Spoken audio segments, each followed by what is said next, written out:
Tudo que nós falamos até agora, como eu disse na introdução, né, está dentro da seara do que a gente chama de análise estatística descritiva, que, como eu já disse, vai ter ele como objetivo organizar, resumir, apresentar os dados de uma amostra,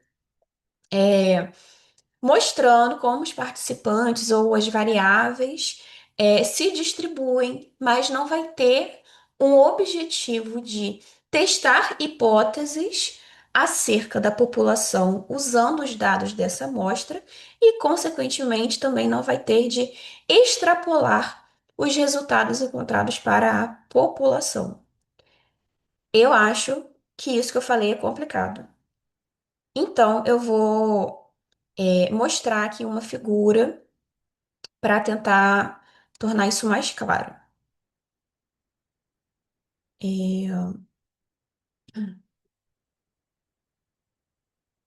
População é o nome que a gente dá para o conjunto total de pessoas cujas informações são do nosso interesse. Então, no nosso banco de exemplo, seriam todos os alunos de escolas particulares de Recife, Niterói e Porto Alegre.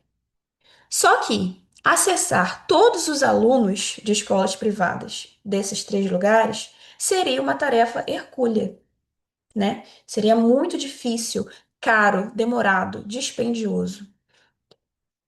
Não dá para fazer. E nem seria necessário fazer, não precisa. Fazer isso seria um desperdício de recursos. Por quê? Porque a gente consegue acessar com confiança as informações sobre toda uma população que nesse meu caso são todos os alunos de escolas privadas das três cidades, né? Seriam por meio de uma amostra, por meio de um processo de amostragem. Existem muitas maneiras de se fazer um processo de amostragem, tá? Isso aqui é praticamente uma ciência à parte. Fato é que, desde que esse processo seja feito de maneira correta e que a probabilidade de seleção das pessoas que vão compor a amostra seja conhecida, eu consigo fazer ajustes nos dados dessa amostra que vão me fazer conhecer com confiança os resultados da população. É, então, vamos supor que na minha população como um todo, 39% dos estudantes são homens, tá? São meninos. Esse é o valor verdadeiro, real, que eu sei porque aqui no meu exemplo eu sou Deus. Mas na vida real eu não tenho como saber isso, porque eu não vou acessar todo mundo, eu vou acessar uma amostra. Na minha amostra, eu encontrei 36,5% de meninos. Não é o valor exato, mas é um valor próximo. E se eu fiz esse processo de amostragem aqui da maneira correta, então esse valor aqui, ele é próximo o suficiente do valor real para eu conhecer as características da minha amostra, tá?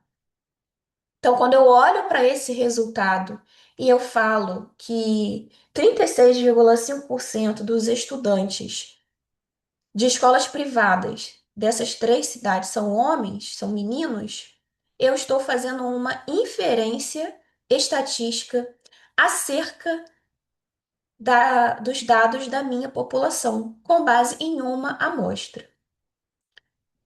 Esse valor, ele é confiável, mas ele não é a verdade absoluta, porque se eu sortear uma nova amostra e fizer esse estudo de novo, pode ser que eu encontre 38,3%, por exemplo, ou 33,9%. Essa variabilidade, né, se o processo de amostragem foi feito corretamente, essa variabilidade não é erro. Não é um erro, é uma coisa que é inerente ao processo de utilização de amostras para fazer inferência estatística sobre uma população. Por que que eu dei essa volta toda, né? De onde que eu estou querendo chegar com isso?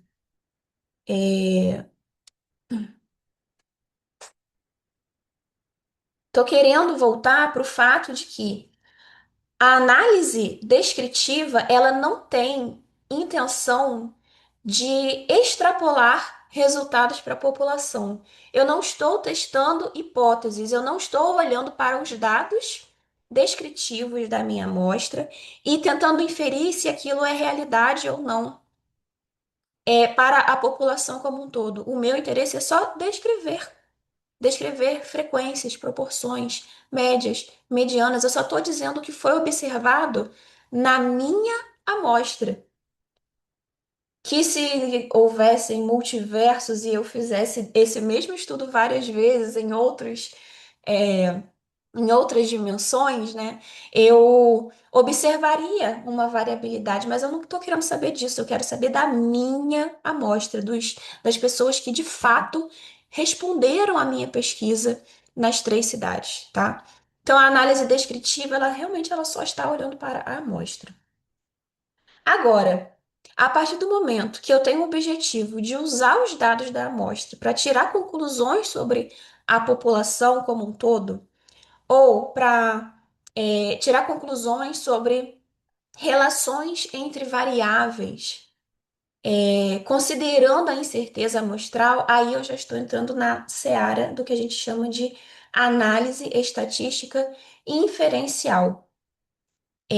Deixa eu abrir aqui um exemplo, um outro exemplo.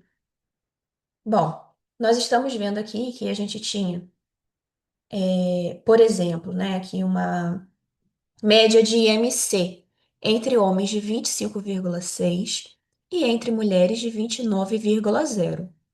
29,0 é obviamente maior que 25,6. Mas esses são valores obtidos na minha amostra.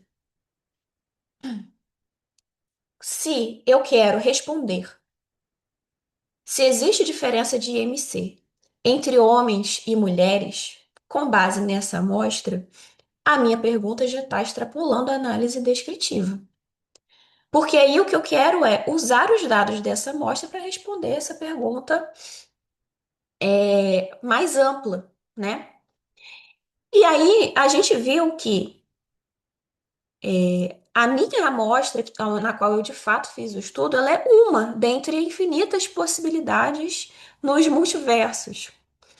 Então, pode ser que esse 25,6 aqui, se eu pegasse uma outra amostra, ele variasse um pouquinho para cima e encostasse no 29.